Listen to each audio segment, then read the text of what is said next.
우리 다 함께 마음 모아서 하나님 앞에 경건하게 예배드립니다. 주의 빛과 주의 진리를 보내시어 나를 인도하시고 주의 거룩한 신과 주께서 계시는 곳에 이르게 하소서. 그런즉 내가 하나님의 제단에 나아가 나의 큰 기쁨의 하나님께 이르리이다. 하나님이여, 나의 하나님이여, 내가 수금으로 주를 찬양하리이다. 아멘.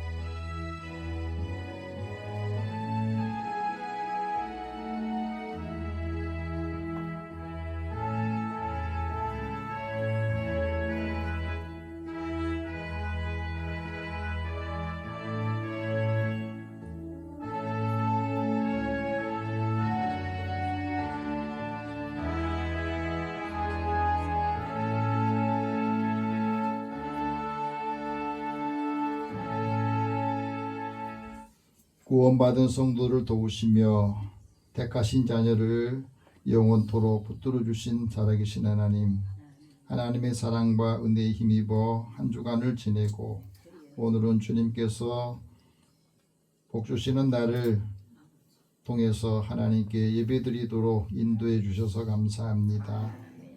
부르시며 응답하여 주의 전에 나와 예배하는 주의 자녀들을 축복하여 주시고 하나님 주시는 기쁨으로 찬양하고 하나님 영광을 받으시며 주께 간절히 기도할 때 우리의 기도에 응답하여 주옵소서. 영과 진리로 예배하는 자를 찾는다 하셨사오니 우리의 예배를 주님께서 받으시고 우리 마음의 기쁨과 하나님의 사랑이 충만하도록 역사하여 주옵소서. 예배의 시종을 주님 앞에 다 의탁하오며 예수님의 이름으로 기도드립니다. 아멘. 찬송 19장 찬송합니다.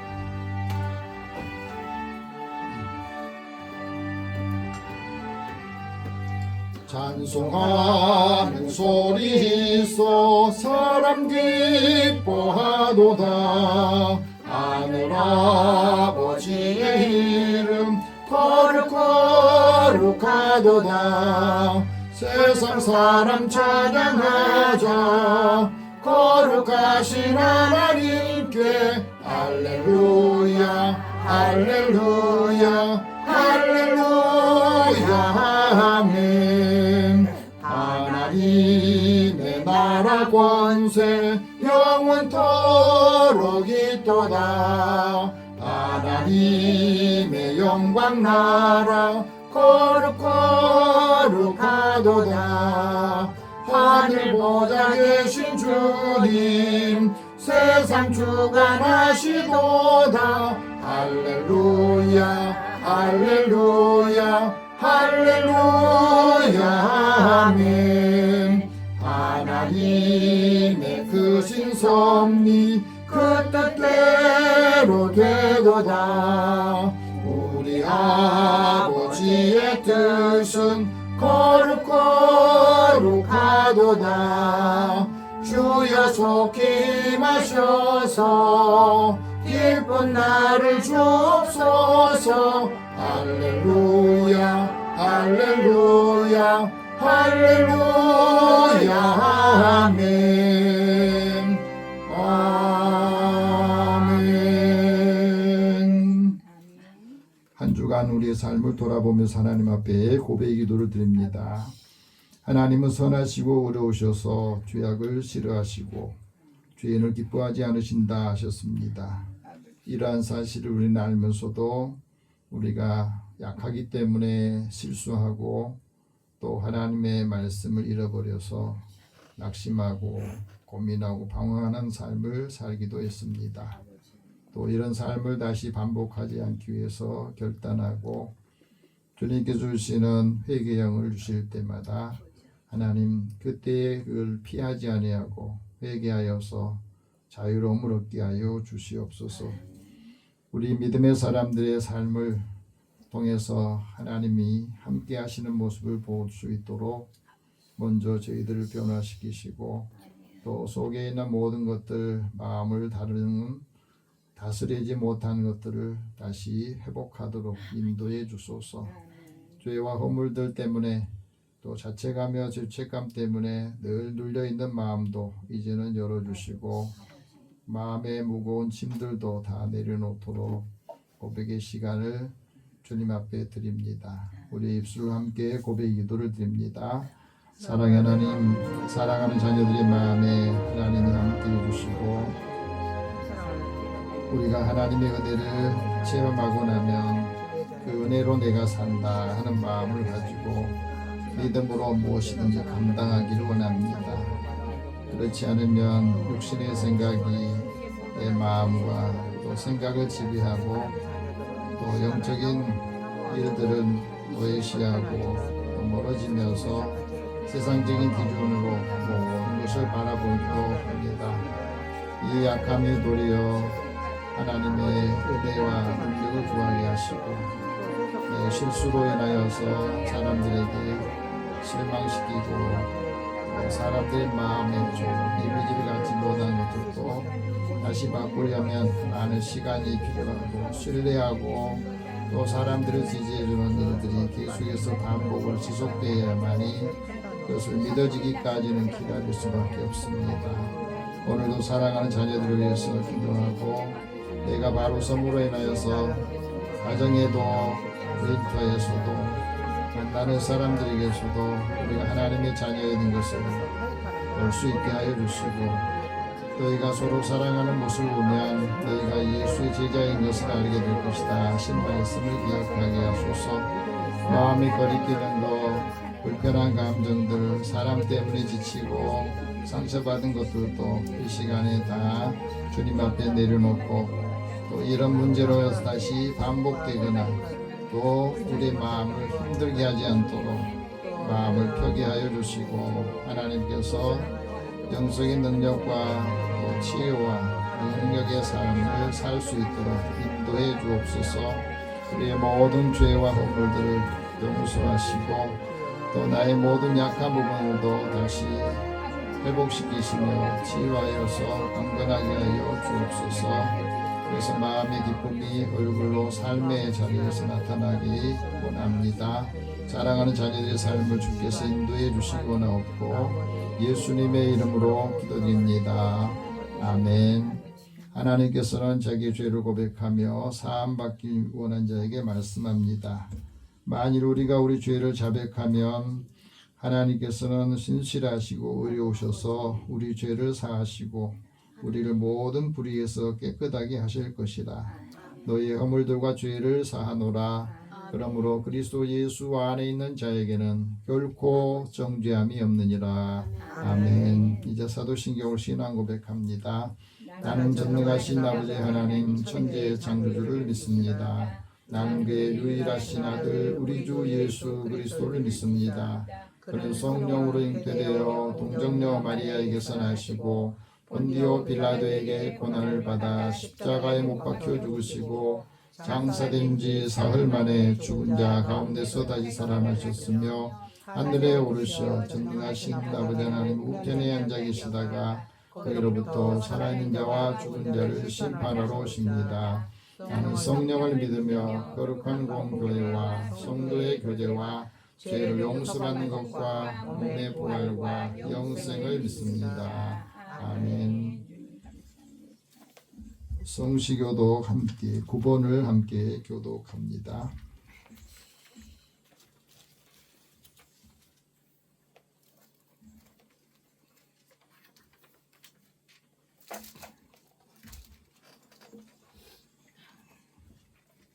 같이 교독하겠습니다. 여호와여 주의 장막에 머물 자가 누구며 주의 성산에 사는 자 누구입니까? 정직하게 행하며 공의를 실천하며 그의 마음에 진실을 말하며 그의 혀로 남을 허물하지 아니하고 그의 이웃에게 악을 행하지 아니하며 그의 이웃을 비방하지 아니하며 그의 눈은 망령된 자를 멸시하며 여호와를 두려워하는 자들을 존대하며 그의 마음에 서운한 것은 해로울지라도 변하지 아니하며 이자를 받으려고 돌을 꿔주지 아니하며 뇌물을 받고 무지한 자를 해하지 아니하는 자이니 이런 일을 행하는 자는 영원히 흔들리지 아니하리이다. 아멘. 320장 찬송합니다.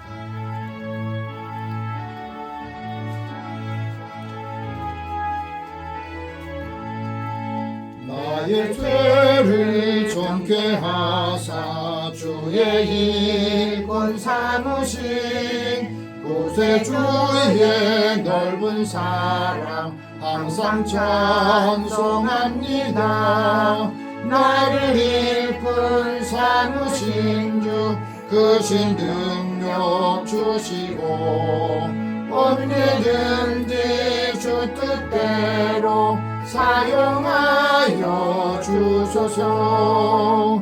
내게 부어 주시려고 은혜 예비하신 주 주의 은혜 채워주사 능력 있게 하소서. 나를 일꾼 삼으신 주 크신 능력 주시고 언제든지 주 뜻대로 사용하여 주소서. 죄의 짐을 풀어주심 주의 능력 크도다. 나를 피로 사신 예수 내 맘속에 오소서. 나를 일꾼 삼으신 주 크신 능력 주시고 언제든지 주 뜻대로 사용하여 주소서. 주여 내게 성령으로 충만하게 채우사 생명수가 강물처럼 흐르게 하옵소서. 나를 일꾼 삼으신 주 크신 능력 주시고 언제든지 주 뜻대로 사용하여 주소서.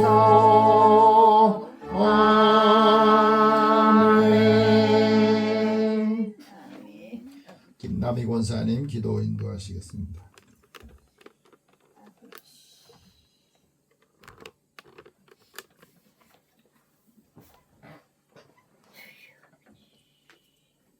기도하시겠습니다. 아버지, 아버지, 아버지, 아바 아버지, 이 시간 우리 아바 아버지께 기도드립니다. 하나님께서 우리에게 주신 구원이 얼마나 값진 것인지 값없이 주셨기 때문에 우리가 얼마나 귀한 것인지 모르고 살고 있습니다. 겉보기에는 한없이 초라하고 빈곤과 근심과 고난일지라도 복음 붙들고 주님과 동행할 때 우리 영혼의 기쁨과 생명과 부욕해 하는 자의 모든 것을 가진 자로 살게 하셨습니다. 로마서의 말씀에 옳도다 그들은 믿지 아니함으로 꺾이고 너는 믿음으로 섰느니라. 높은 마음을 품지 말고 도리어 두려워하라. 우리는 언제나 두렵고 떨리는 마음으로 원가지도 아끼지 아니하신 하나님을 생각하며 주님께서 강림하실 그날을 생각하며 우리의 나그네 삶을 믿음으로 살아내야 합니다. 주님 날마다 회개하며 오늘 주님께서 나를 오라 하시면 주님 앞에 기쁜 마음으로 갈 수 있도록 언제나 준비되어 있는 지혜로운 다섯 처녀가 내가 되게 하여 주시옵소서. 지금 이 시간 우리는 주님께서 흘리신 머리에 피를 받습니다. 주님께서 흘리신 손목에 피를 받습니다. 주님께서 흘리신 발목에 피를 받습니다. 주님께서 흘리신 옆구리에 피를 받습니다. 우리의 영혼욕 정수리부터 발끝까지 주님의 보혈로 덮습니다. 주님의 자녀로 왕같은 제사장으로 삼아주시고 우리 주님의 은혜를 받아 누리게 하시니 감사합니다. 아버지 하나님, 이 시간 목사님을 위해 기도합니다. 목사님께서 말씀을 증거할 때에 하나님의 영으로 충만하게 하시고 말씀의 권세를 허락해 주시옵소서. 은혜의 말씀, 진리의 말씀, 소망의 말씀이 선포될 때 듣는 이마다 그 심령이 뜨거워지고 우리의 내면이 변화되고 영이 다시 살아나고 삶이 새로워지게 해 주시옵소서. 우리 예수 비전교회 성도들은 목사님께서 주시는 생명수를 마시며 일어나서 상처와 질병으로부터 자유해지고 날마다 영육간에 강건해지고 성도들은 의의 나무가 되어 하나님께 영광을 돌리는 성도가 되게 하여 주시옵소서. 하나님이 쓰시는 성령의 사람이 되게 하여 주시옵소서. 아버지 하나님, 특별히 습관적인 예배가 되지 않게 하시고 오늘 선포하시는 이 말씀들이 하나님이 주신 우리에게 주시는 생명수를 받고 삶에 적용하는 예배가 되게 하여 주시옵소서. 한 사람의 예배자를 찾으시는 그 자리에 우리가 있게 하여 주시옵소서. 아버지 하나님, 끝으로 예배를 위해 준비하시는 모든 분들의 헌신과 사랑과 봉사를 기억해 주시옵소서. 우리 주 하나님께 이 모든 말씀 우리 주 예수님의 이름으로 기도합니다. 아멘.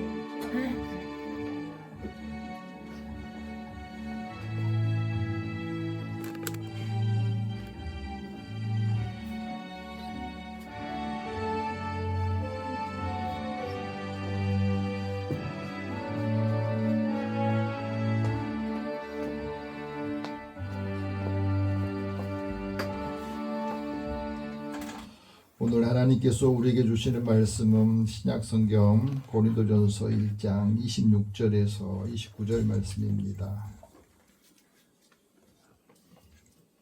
여러분이 갖고 계신 성경 신약성경 264면 되겠습니다. 함께 이 말씀을 읽으면서 사도 바울을 통해서 하나님께서 우리에게 주신 말씀으로 다 받기를 원합니다.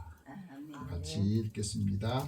형제들아, 너희를 부르심을 보라. 육체를 따라 지혜로운 자가 많지 아니하며 능한 자가 많지 아니하며 문벌 좋은 자가 많지 아니하도다. 그러나 하나님께서 세상에 미련한 것들을 택하사 지혜 있는 자들 부끄럽게 하시고 세상에 약한 것들을 택하사 강한 것들을 부끄럽게 하려 하시며 하나님께서 세상에 천한 것들과 멸시받는 것들과 없는 것들을 택하사 있는 것들을 헤아려 하시나니 이는 아무 육체도 하나님 앞에서 자랑하지 못하게 하려 하십니다. 아멘. 기도하겠습니다. 사랑의 하나님, 저희들을 불러서 하나님의 자녀로 삼아주시고 또 예배자로 하나님의 말씀을 들을 수 있도록 시간과 또 삶을 열어주신 것을 감사합니다. 아멘. 주님 앞에 드리는 희생의 제사 또 하나님이 주시는 말씀을 우리 마음에 새겨서 활력 있고 또 생기 넘치는 믿음의 삶을 살게 하여 주소서. 아멘. 오늘도 사랑하는 자녀들에게 약한 자에게는 힘을 주시고 부족한 부분을 채워서 하나님께 영광을 돌리고 많은 사람들에게 유익함과 또 사랑을 공급할 힘을 더하여 주옵소서. 예수님의 이름으로 기도드립니다. 아멘. 옆에 계신 분들 서로 인사 나눕시다. 하나님 당신을 사랑하십니다. 하나님 은혜가 함께하기를 축복합니다. 네. 어떤 사람이 20년 동안을 직장에 다녔습니다. 그런데 20년 다녔는데도 항상 평사원으로 있어요. 그럼 어떻게 되겠습니까? 사람들이 생각할 때 어떻게 20년 직장 생활했는데 항상 그 자리에 있냐, 아마 무능하다고 생각할 겁니다. 어떤 학생이 20년을 학교 다녔어요. 그런데 여전히 초등학교에 머물러 있다고 그러면 사람들이 생각할 때 어디가 좀 부족한 것이 있지 않나 생각할 겁니다. 세상적인 기준으로 보면 그러는데 신앙생활 하는 것도 뭐 다를 바가 없어요. 신앙생활을 20년, 30년, 40년을 했는데도 아직도 초보 신앙을 갖고 있다. 그러면 사람들이 생각할 때 어떻게 생각하겠습니까? 성장하고 성숙해지면서 거기 안에서 뭔가 변화가 있어야 되는데 그런 것들을 보면서 세상 사람들이 교회 다니는 사람들의 그 평가, 이미지를 보니까 교회 다니나 다니지 않나, 너나 나나 매 한 가지다, 이런 생각을 하는 경우, 그런 말을 들었답니다. 사랑의 교회를 개척했던 옥하는 목사님이 이런저런 소리를 많이 듣다 보니까 교회가 또 성도들이 어떻게 해야 되는가 그러면서 개척을 하고 처음부터 제자 훈련에 매진했대요. 그 장로님 중에는 어떤 분이 그랬대요. 목사님, 교회가 부흥하려면 부흥회도 하고 또 으쌰으쌰 하는 일도 해야 되는데 왜 그렇게 한 사람 그 제자 훈련 한다고 그렇게 답답하게 하십니까? 그렇게 조언을 했대요. 그 목사님 하는 말이 저는 제자 훈련을 통해서 교회를 세워야 될 겁니다. 그래서 저는 그 일을 하렵니다. 이게 마음에 안 들면 다른 교회 많으니까 그곳에 가시죠. 그랬다고 그래요. 그래서 처음부터 제자 훈련을 쭉 하는데 그 제자 되지 않으면 사람이 성장하지 않고 신앙이 자라지 않는다 그런 겁니다. 로마 가톨릭도 그런 문제가 생겼어요. 오랫동안 가톨릭 교회하고 개신교회의 차이점이 뭐냐면 가톨릭 교회는 사제 중심의 교회예요. 성도가 아무리 많아도 사제가 없으면 교회가 아닙니다. 우리 개신교회는 평신도 중심의 교회입니다. 평신도가 누구냐면 하나님의 은혜로 예수 믿는 사람들이 하나님의 자녀가 되고 또 교회의 일원이 되고 교회 공동체 자체가 된다는 거예요. 마틴 루터도 로마서를 연구하면서 로마 교회가 지금 하고 있는 일들이 하나님의 말씀에 그것을 많이 벗어났구나. 그걸 알게 되고 난 다음에 로마서를 연구하고 그 말씀대로 다시 살아보자. 그렇게 해서 하나하나 지금 교회가 잘못되고 있는 것을 하나하나 적어보니까 그게 바로 95개가 나오더래요. 그래서 그것을 벽에다 붙이면서 로마 교회도 이렇게 변화해야 된다. 성경대로 살아야 된다. 그랬답니다. 그러면서 그분이 주장한 것 중에 하나가 만인 제사장설이거든. 성직자나 모든 평신도들이 다 하나님의 자녀로 또 제사장으로서 역할을 해야 된다. 그것을 주장한 거예요. 그랬더니 로마 가톨릭 교회에서 사제직을 박탈하게 되고 쫓겨나게 돼. 그래서 그런 모든 사람이 하나님의 은혜를 받고 난 다음에는 교회 공동체 일원이 되고 자기 역할을 감당해야 된다. 이 주장이 서구사회의 세계사회의 지형을 바꿔놓기도 했어요. 평신도라고 하는 말은 헬라 말로는 라오스라고 하는 말인데 이 말은 대중이라는 뜻이고 또 예수를 믿는 믿음의 공동체를 말해요. 그래서 하나님의 은혜를 받은 모든 사람들은 다 하나의 공동체고 또 평등하다. 하나님 앞에서 교회의 주체가 평신도고 또 교인이다. 그래서 이 교인들이 깨어서 신앙생활을 잘하고 훈련을 받아야만이 교회도 바로 서고 세상도 변화된다. 그랬습니다. 그 회중이 하나님의 말씀을 듣고 믿음의 사람들이 교회를 평가하게 하는데 우리가 살아가면서 믿음이 삶이 되어야 된다 하는 거예요. 제자 훈련을 받은 사람이 제자가 되고 성숙해야만이 하나님의 은혜를 체험하고 다른 사람들 증거할 수 있다고 하는 거예요. 제자가 되는 세 가지 기준을 말합니다. 하나는 인격적인 위탁자가 되어야 되고 증인이 되어야 하고 종이 되어야 된다.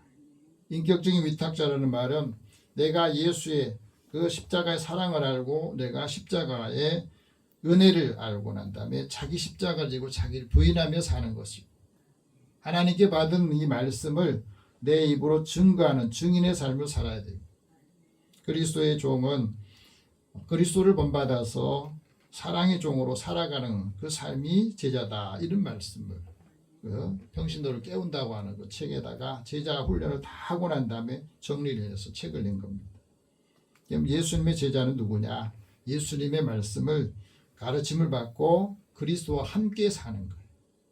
그래서 그리스도 안에 내가 살아있고 내 안에 그리스도가 살아있는 거예요. 내가 그리스도로 사는 것이 제자라는 겁니다. 아멘. 그래서 신앙생활하는데 신앙이 이중성을 가지면 안 된다는 거예요. 그리스도가 내 안에 계시고 내가 그리스도로 사는 것이 제자의 삶이다. 하나님께 부름받고 믿음으로 살면 교회가 변화되고 교회가 변화되기 전에 자신이 먼저 변화가 되는 거예요. 그래서 평신도는 제자의 삶을 살면서 세상을 변화시키는 그 동력을 얻게 된다 하고 말합니다.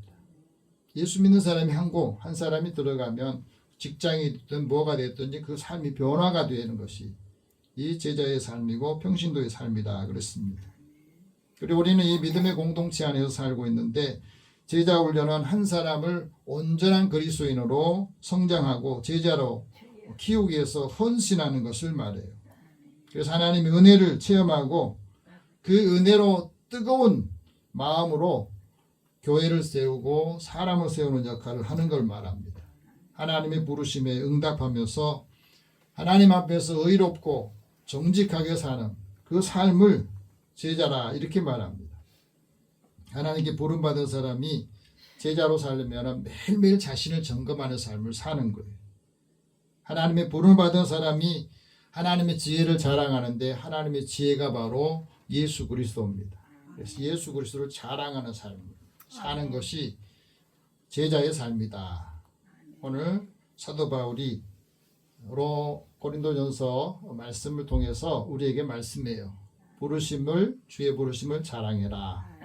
한번 따라합시다. 주의 부르심을 자랑하라. 하나님이 나를 부르셨는데 이 부르심의 축복을 알아야만이 자랑할 수 있잖아요. 아멘. 이 자긍심이 없으면 우리 하나님의 자녀로서 권세 있게 살 수가 없습니다.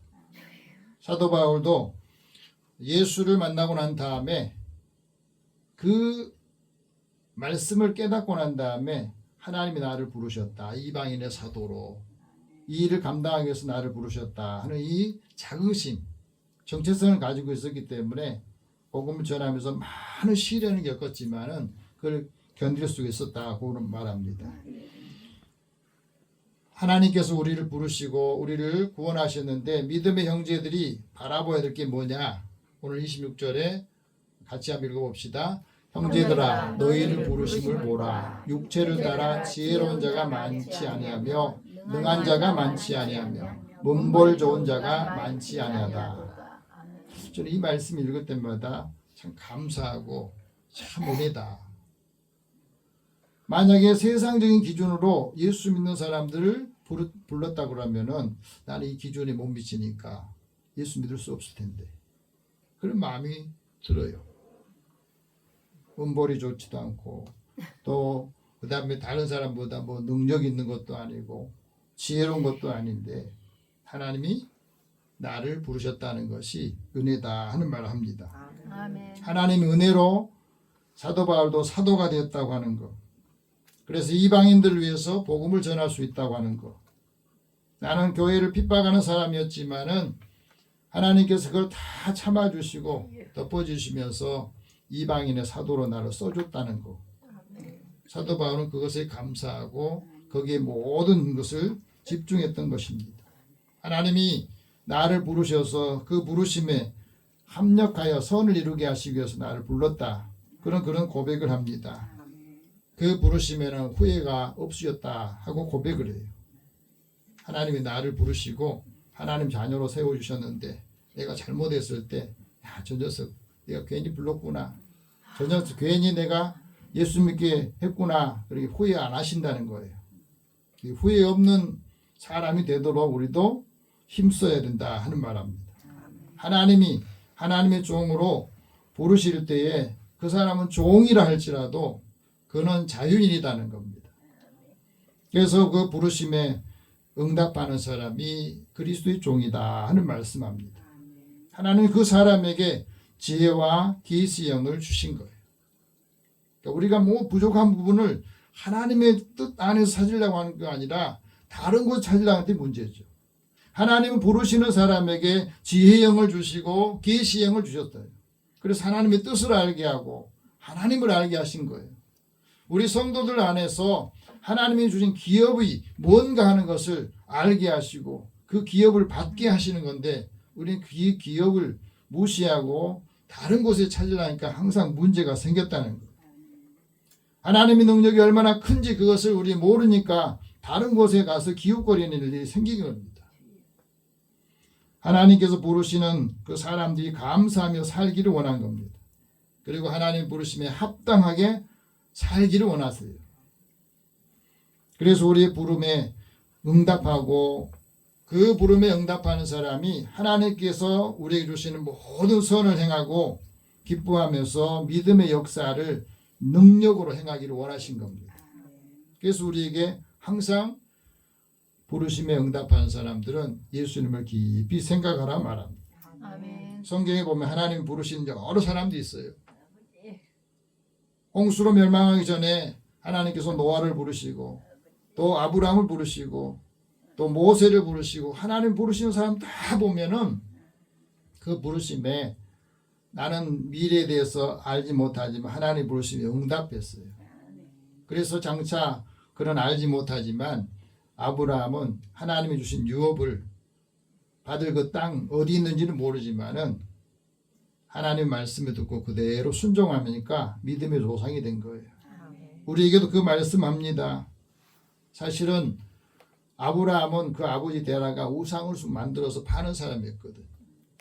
만약에 아브라함이 부르지 않았다면 항상 우상을 만들고 그것을 팔아서 생계를 유지하며 살다 죽었을 건데 하나님께서 그 아버지가 만든 그 우상의 문화를 다 내버리고 하나님의 부름을 따라갔기 때문에 하나님께서 그와 함께 하시고 가는 곳마다 하시는 일마다 역사하시고 생명을 지켜주시고 믿음의 사람으로 조상이 되게 했다고 하는 거예요. 우리도 마찬가지입니다. 올 한 해 동안 우리가 어디로 가야 될지 뭘 해야 될지 갈 바를 알지 못한 상황에서도 우리가 하나님 말씀을 계속해서 귀 기울여 듣고 내가 어디로 가야 될지 모를 때는 묻고 그 응답을 기다리면 하나님 그 길을 열어주신다고 하는 거예요. 믿음의 사람에게 형제들이 왜 하나님의 부르심을 보아야 되느냐? 하나님께서 누구를 부르셨는지 그걸 보면 그 사람을 보면 또 누구에게 어떻게 인도하실까 그것을 알 수 있다고 하는 거예요. 굉장히 중요한 말이에요. 아, 저 사람을 불렀어?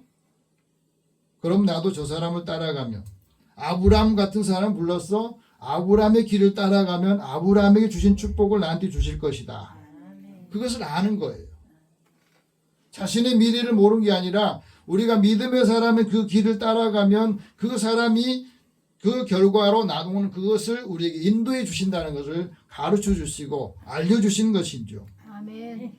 그래서 하나님께서 사도 바울을 통해서 말씀한 것 다시 한번 보세요. 하나님께서 오늘 부르시는 세 부류의 사람을 말하는데 첫 번째 부류는 육체를 따라 지혜로운 사람이 많지 않다 하는 말이에요.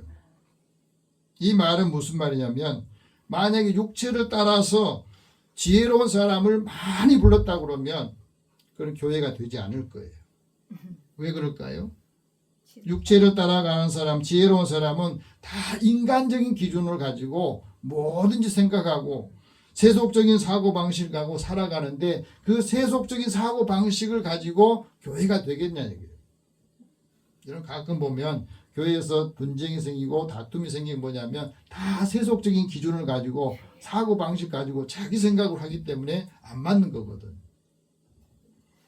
육체를 따라 사는 사람은 옛사람이고 그 다음에 자의식이 아주 강한 사람입니다.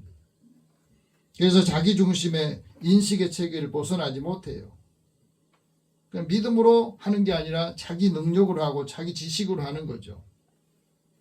그래서 사람을 볼 때 외모를 보고 그 사람이 가진 지위나 이런 것을 보고 모든 걸 하는 거예요. 하나님 말하잖아요. 사람은 외모를 보지만 하나님은 중심을 보신다. 사람 보는 기준이 다르다는 겁니다. 신앙 공동체 안에 있을 때는 그 기준으로 봐야 되는 겁니다. 하나님의 기준으로 하나님 보시는 걸 봐야 되는 거예요. 세상적인 것은 능력이 부족하고 세상 것은 부족하지 많지만 하나님이 저 사람을 예수 믿기 부르신 것은 그 사람을 통해서 하나님이 하시고자 하는 것을 보아야 된다는 거예요. 그래서 사람 볼 때 하나님이 사람의 중심을 보았다 해서 그 중심을 보라는 겁니다.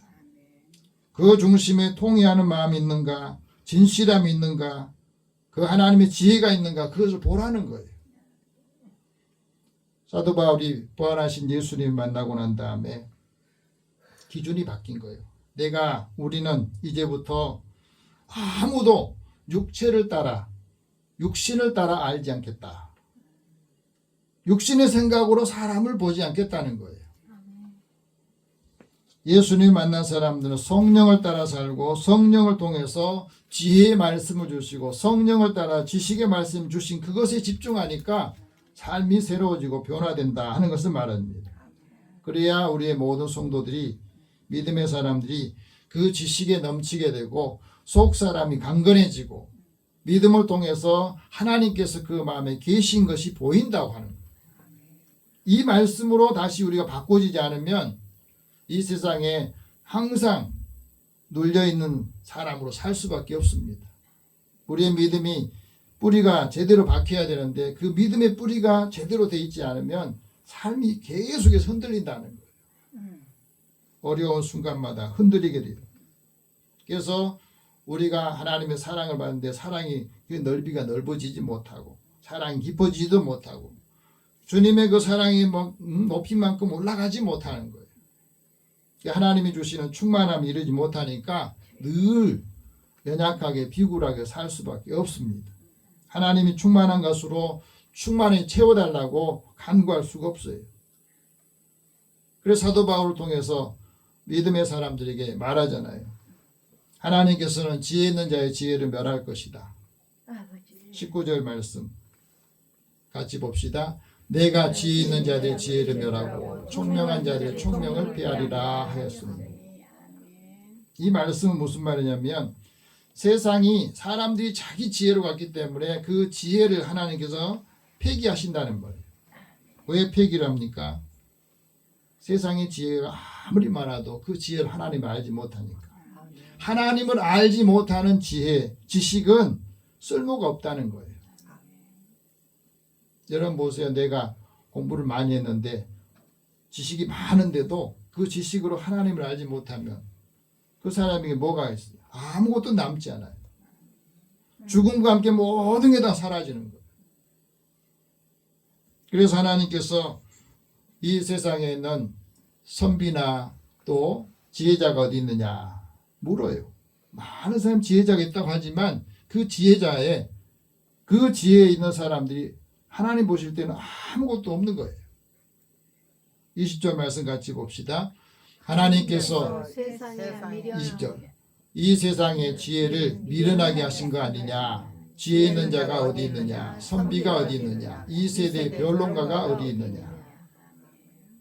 세상에 변론가가 많고 지혜 있다고 생각하는 사람이 많고 선비라고 하는 사람이 많이 있지만 그 선비가 하나님의 구원에는 아무런 의미 없다는 거예요. 그것을 우리에게 말씀해 주고 있습니다. 하나님 보실 때 아무 쓸모가 없어서 폐기하셨다는 말이고 이 사람들이 하나님의 은혜를 받으려면 전도자가 전하는 이 복음을 듣고 믿어져야 된다. 이게 은혜고 이게 하나님이 우리에게 주신 축복이에요. 하나님 말씀 듣고 믿어진다는 것. 그게 은혜입니다. 하나님께서 왜 세상에 미련한 것을 선택하셨느냐. 지혜 있는 자를 부끄럽게 하기 위해서. 미련한 것들을 선택하신 것은 지혜 있는 사람을 부끄럽게 하기 위해서 그렇다. 이 말씀도 굉장히 우리에게 복음이에요. 같이 읽어봅시다. 그러나 하나님께서 세상에 미련한 것들을 택하사 지혜 있는 자들을 부끄럽게 하시고 세상에 약한 것들을 택하사 강한 자를 부끄럽게 하시며 이 말씀이 우리에게는 얼마나 중요한 말입니까? 지혜 있는데 그 지혜에서 가장 중요한 것이 빠져버려요. 마틴 루터가 종교개혁을 하면서 사람들을 쭉 보니까 그 삶의 결론을 이렇게 맺었어요. 성경으로 교육받지 않는 사람에게 세 가지 현상이 나타난다. 그 사람이 권력을 많이 큰 걸 가지고 있고 부유함이 많아질수록 그 속에 진리가 없으면 그는 하나님의 의를 저버리더라.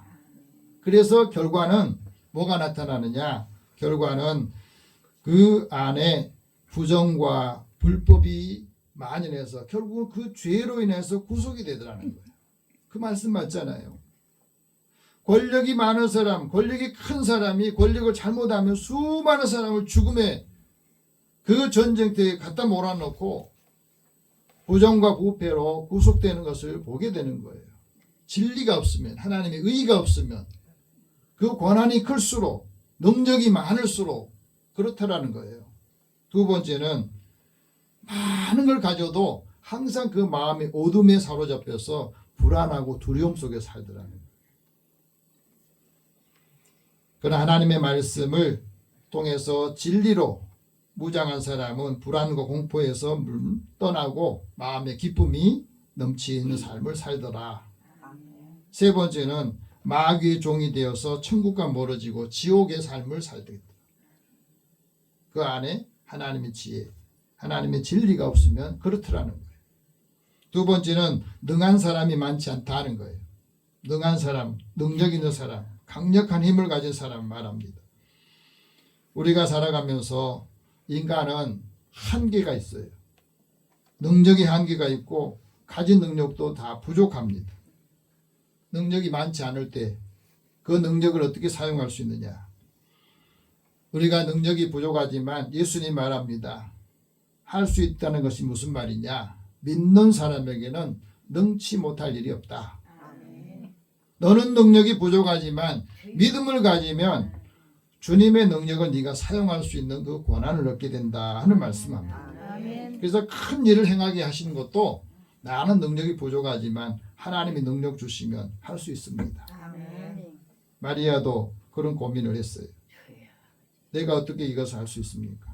너는 못하지만 성령이 하실 것이다. 그러잖아요. 그것을 체험하고 난 다음에 마리아가 찬양을 하면서 나는 모든 여자들보다 나는 복받은 사람이다. 그 고백을 했던 거고,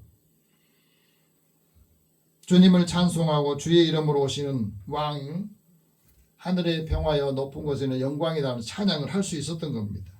우리가 신앙생활하면서 내가 능력이 부족한 것을 인정하는 것은 그 능력이 부족함을 하나님의 능력으로 채우고자 하는 그 믿음을 가질 때에 주님의 주님 총명으로 채우려 할 때에 하나님 것을 기쁘게 여기신다 하고 말합니다. 하나님께서 하나님을 아는 지혜를 가질 때에 그 사람을 통해서 하나님이 기뻐하시는 역할을 감당하고 선한 일을 감당하게 만드시는 거예요. 그래서 기쁨으로 우리 안에 모든 것을 능력으로 채우고 오래 참음을 통해서 하나님이 열매를 맺게 하신 겁니다. 우리로 하여금 빛 가운데 성도의 기업을 얻게 하시고 그 기업을 얻은 사람이 하나님을 감사하게 되는 거예요.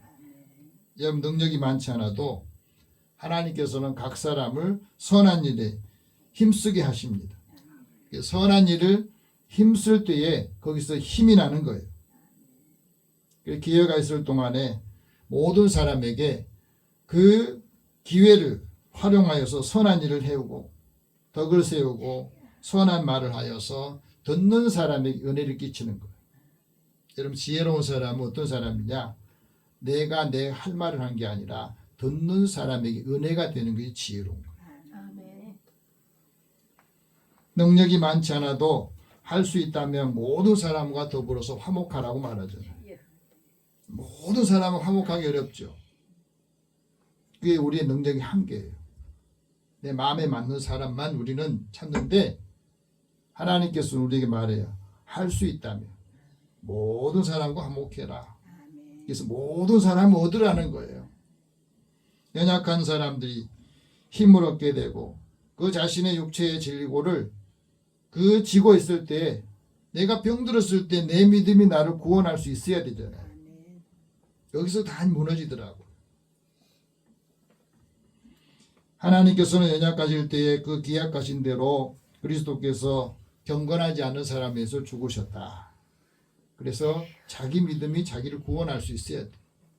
예수님 말하잖아요. 네 믿음이 너를 구원했다. 한번 따라해서 내 믿음이 나를 구원한다. 그렇죠? 세 번째는 문벌이 좋지 않은 사람. 우리에게 말씀합니다. 문벌이 좋지 않다 하는 말은 좋은 가문이 아니라는 거예요. 예수 믿는 사람들, 하나님 부르시는 사람들이 만약에 가문이 좋고 학벌이 좋고 하는 사람은 다 세상적인 기준으로 볼 때 그 사람들 예수 믿게 한다고 하면 아마 예수 믿을 사람 별로 없을걸요. 오히려 가장 약한 사람, 가장 낮은 사람들, 어려운 사람들을 하나님이 부르셔서 그 사람을 통해서 그 영광을 받게 한 거예요. 여러분 우리나라 초대교회도 보면은요. 그 연세대 총장이 초대 총장이었던 백낙준 박사나 김알람 박사나 이런 사람들 전부 다 그 사회에서 세상에서 전부 다 어려운 사람들이었어요. 우당의 자식이고 또 서출의 자식이고 이런 사람들이 선교사 도움으로 예수 믿고 나서 그가 성장해 가지고 이대 총장이 되고 연세대 총장이 되고 그렇게 삶을 살았거든요. 그가 그것을 버릴 수 있었기 때문에 하나님은 그 사람을 사용했던 거거든요. 우리가 하나님의 은혜로 살아갈 때요. 세상의 지식이나 세상의 지위가 소득하고 비례하지 않는데요. 무슨 말이냐면 사회적 지위가 높은 사람이 중산층이 된답니다. 실제로 그렇대요. 가문이 좋은 사람 태어나서 그 사람이 그 가문 좋은 것 때문에 예수를 믿지 않는 사람이 많아요. 계급이 높은 사람들 하나님이 선택하지 않으셨다 하는 말씀합니다. 예수님께서 제자들 선택할 때 율법주의자, 율법 배운 사람들 또 경건을 훈련한 사람들 다 제자로 삼는 게 아니에요.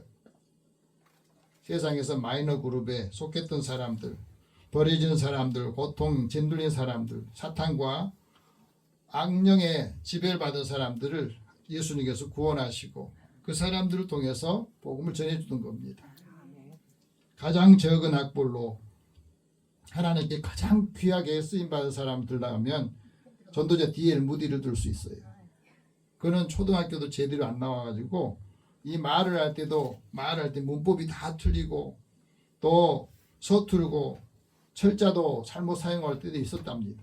그런데 그는 하나님이 주신 그 은혜, 그 복음을 듣고 난 다음에 사람들의 복음을 전해요. 설교를 하는데 많은 문법적인 오류가 생겼죠. 여러분 설교 들을 때도요. 어떤 분은요. 설교 들으면서 그 목사님이 무슨 단어를 많이 사용한가 그것을 막 세는 사람이 있어요. 어떤 사람은 기도할 때 기도 하나님 아버지 하나님 아버지 이것을 몇 번을 하더라 뭐 그거 이야기하는 사람이 있어요.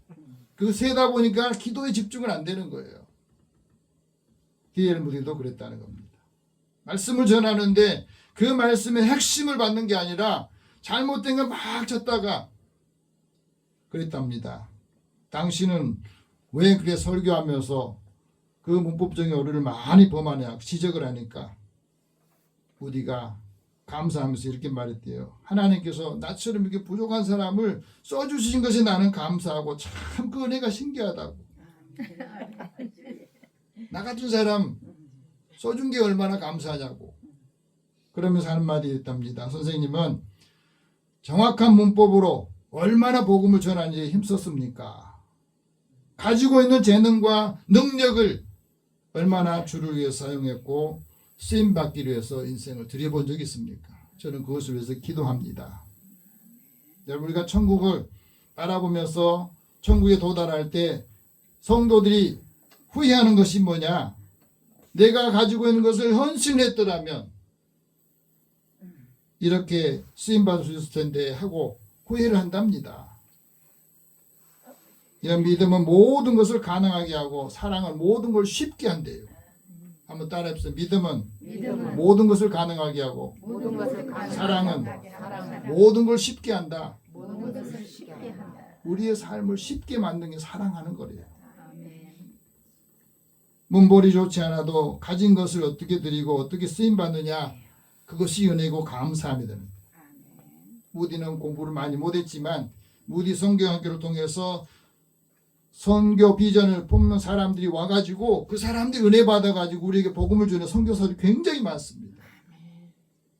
여러분, 하나님께서 왜 세상에서 주목받지 못한 사람을 선택했을까요? 세상에 모든 천한 사람을 왜 선택하고 멸시받은 사람들 왜 선택했느냐? 28절 같이 봅시다. 하나님께서 세상에 천한 것들과 멸시받은 것들과 없는 것들을 택하사 있는 것들을 폐하게 하셨다. 가진 것들, 있는 것들을 폐기하시려고 그 사람들을 선택했다 하고 말합니다. 아무 육체도 하나님 앞에 자랑할 것이 없도록. 하나님 앞에 누가 자랑하겠습니까? 하나님의 은혜를 아는 사람이거든요. 미국의 오하이오 주립대학교에서 종신교수로 지금 일하고 있는 차인홍 교수가 이런 간증을 했어요. 2살 때에 소아마비가 왔대요. 집이 너무너무 가난했어. 그 집에서 버린 거예요. 이거 사람 될 것 같지 않아서 그냥 집에서 부모도 다 버렸어.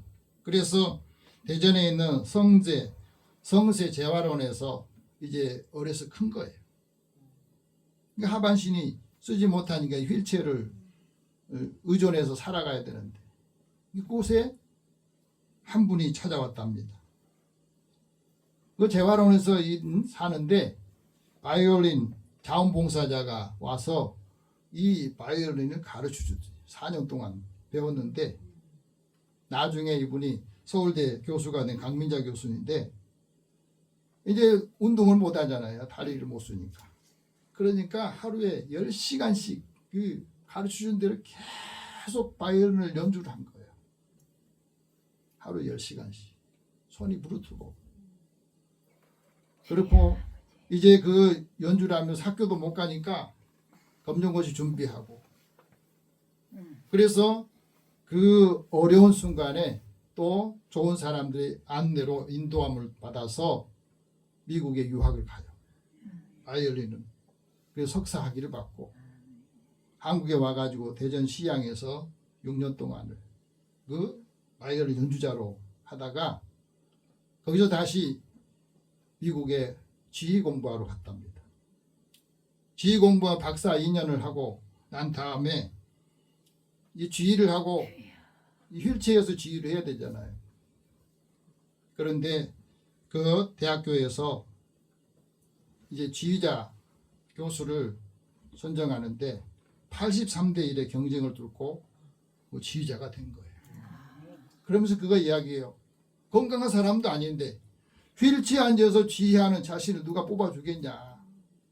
그런데 자신의 이력을 쭉 보던 이 오하이오 주립대학교에서 당신 같은 사람이 하지 않으면 누가 하겠냐. 그래서 종신교수로 뽑아줬다는 거예요. 그분이 이렇게 말합니다. 내 인생의 많은 변곡점에서 그 변곡점 그때그때마다 하나님께서 좋은 사람들 보내주셨다. 아멘. 그분들의 도움을 받아서 내가 여기까지 오게 되고 그것이 하나님의 은혜고 하나님의 선물이다. 소아마비로 나는 휠체어가 내 인생의 날개가 되었고 또 그 은혜는 좌절을 이기게 하고 최선을 다해서 기다리게 할 때 하나님께서 기회를 주셨다. 나는 육체를 자랑할 것이 없지만 하나님의 은혜를 자랑할 수 있는 그 기회를 하나님께 주셨다. 그 고백을 사람들에게 이야기했대요. 여러분, 우리가 살아가면서 육체로는 지식으로는 자랑할 것이 없지만 하나님께 부름 받고 쓰임 받을 때 하나님 앞에서 사람들 앞에서 자랑할 수 있는 그 면류관 얻을 수 있는 믿음의 사람 되기를 축복합니다. 아멘. 기도하겠습니다. 살아계신 하나님, 하나님께서 우리를 부르시는 그 부르심을 보라 하신 말씀을 저희들이 새깁니다. 나의 부족함을 알고 있기에 하나님의 능력, 주님의 능력이 우리 안에 있기를 더 소망하면서 하나님의 주시는 소망을 갖기를 원합니다. 주의 지혜의 말씀을 통해서 힘을 얻게 하여 주시고 늦었다 생각하지 아니하고 지금부터 하나님께서 쓰임받는 사람들 또 함께하는 사람들에게 주의 은총을 더하여 주시고 믿음의 사람들의 길을 열어 주시옵소서. 또 없는 사람들 축복하여 주옵소서. 예수님의 이름으로 기도드립니다. 아멘. 찬송 528장 찬송합니다.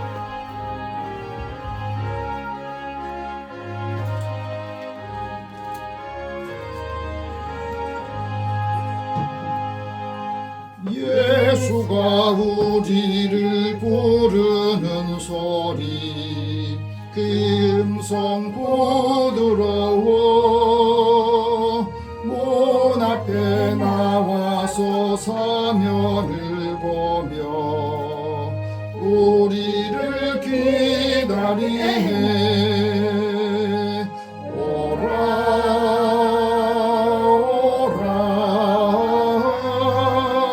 방황치 말고 오라 죄 있는 자들아 이리로 오라 주 예수 앞에 오라 간절히 오라고 부르실 때에 우리는 지체하려 주님의 은혜를 회하니 받고 못 들은 채 하려나 오라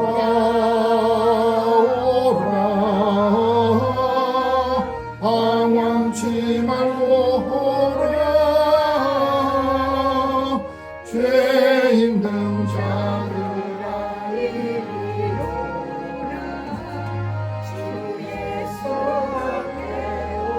오라 세월이 살같이 빠르게 지나 쾌락이 끝이 나고 사망의 그늘이 너와 내 앞에 둘리며 가리오네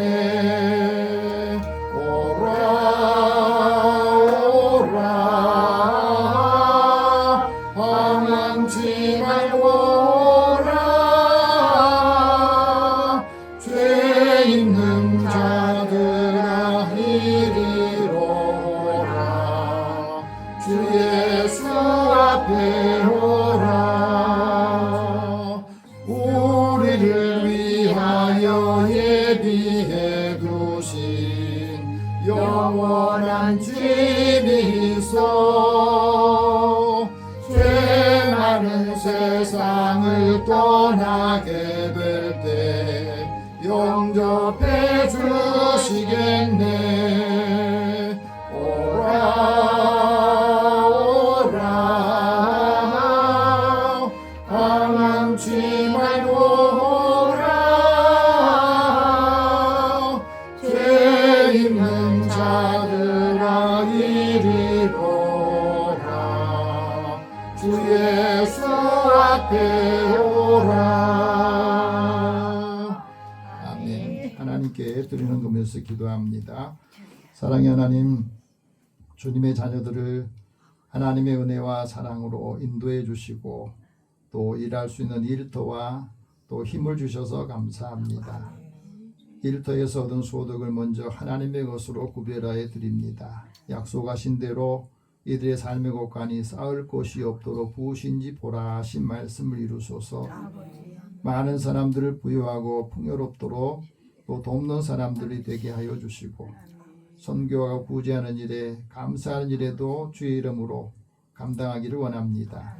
이들의 기도와 또 간구 또 하나님이 주시는 소망을 갖게 하여 주시고 주는 자가 복되다 하신 말씀을 이루게 하여 주소서.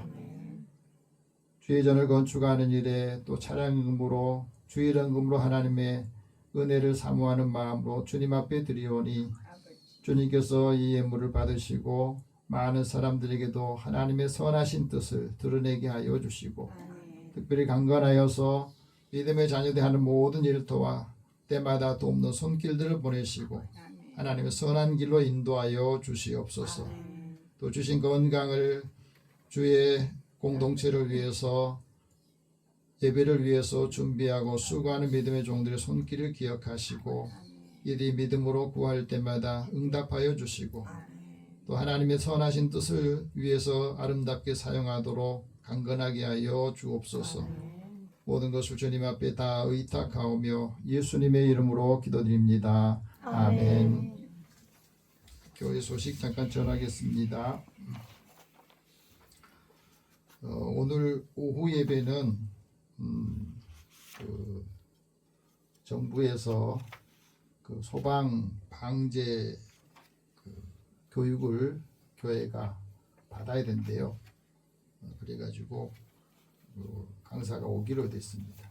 여러분 가끔 심장마비 와가지고 쓰러진 분도 있잖아요. 그게 3분 안에 조치를 취하지 않으면 살아갈 수가 없거든. 그 훈련도 시키고 해서 오늘 우리 교회 10명 정도는 교육을 받는데 남아야 된다. 그래서 1시에 오기로 했습니다. 우리가 이제 받으러 가야 되는데 여러분들 직장 다니고 하니까 못 한다고 그랬더니 사람 보내줄 텐데 그래도 최소한 10명은 있어야 된다. 그래서 교육을 받아야 된다. 그래가지고 오후 예배 시간에는 강의 들으면 실제 좀 실습도 하고 그런 시간을 가져야 되겠다. 그래서 예배 식사하시고 다 참여해 주시기 바랍니다. 또 바쁘신 분들 가시고 오늘 영혼 구원을 위해서 기도할 분 이지, 노선영, 최종희, 김영일, 조명수, 김선수, 이순자 오늘 예배에 참여하지 못한 성도를 위해서 같이 기도하겠습니다. 살아계신 하나님, 주의 은혜를 사모하는 자들의 마음을 아시고 오늘 또 우리가 하나님의 부르심에 응답하면서 믿음 안에서 살아가는 삶이 축복이고 행복이다, 복이다 하는 것을 자랑할 수 있도록 보내주시고 우리의 삶의 자리에서 또 가정에서도 믿음의 사람들이 살아가는 모습이 복된 모습이 보일 때에 그 마음이 열리게 하여 주시고 또 전하는 자가 아름답다 하신 말씀을 들으셔서 온 가족들이 예수 안에서 하나님 주신 말씀을 통해서 아브라함의 약속과 복이 임하도록 역사하여 주시고 우리 형제들과 친척들 가까이 있는 친구들 알지 못한 분들 믿지 않은 분들을 위해서도 늘 기도할 때 하나님 이들의 삶을 열어주시고 특별히 온 가족이 예수의 복음 안에서 하나님 주시는 삶을 누리게 하여 주시고 강건하게 하여 주옵소서.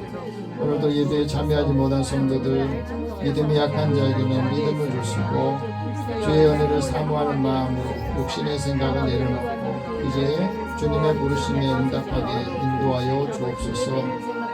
연약한 자에게 힘을 주시고 또 병든 자에게는 하나님 이 시간에 찾아가셔서 믿음으로 기도할 때에 하나님의 능력과 역사하는 힘이 그를 세우고 다시 살리는 역할을 감당케 하여 주옵소서. 모든 것을 주님 앞에 다 맡기고 의탁하오며 예수님의 이름으로 기도드립니다. 아멘. 다 함께 일어나셔서 서로 격려하면서도 한 주간 또 승리하시기 바랍니다. 주의 부르심에 자랑합시다. 한 주간 동안 하나님이 우리를 불러서 자녀가 되게 하신 그 삶을 삶을 통해서 자랑하는 삶을 살기 바랍니다. 502장 1절 후에 축복과 간목 선언합니다.